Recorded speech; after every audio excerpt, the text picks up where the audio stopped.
जहिया से चढ़ल सावन के महीना फोन करे छा हमरा सब दीना।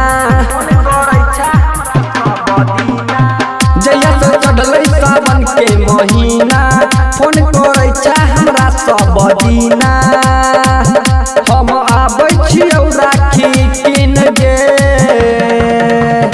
रक्षा बंधन दिन के टिकट पड़ले बहुते महंगा गे।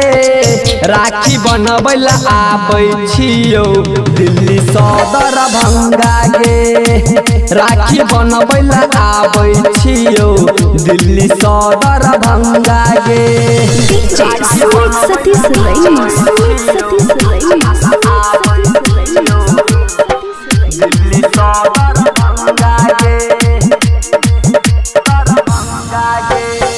आबै छियौ हम करे इंतजार गे राखी के धागा में बहिन के प्यार गे।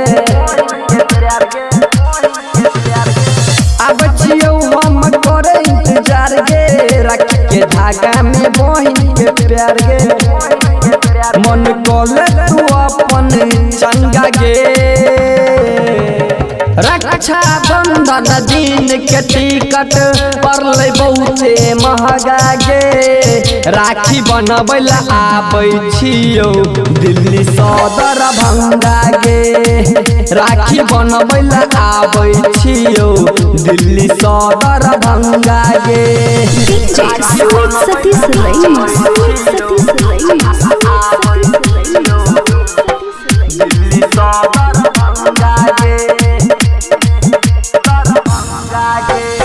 राइटर राजा सचिन संगम राखी बनाबै ला आबै छौ गाम।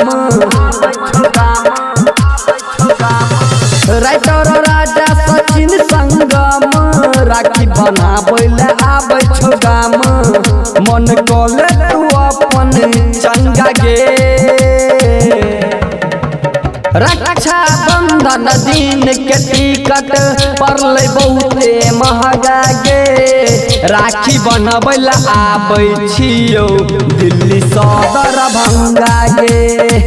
राखी बनबै ला आबै छियौ दिल्ली सदर भंगा गे।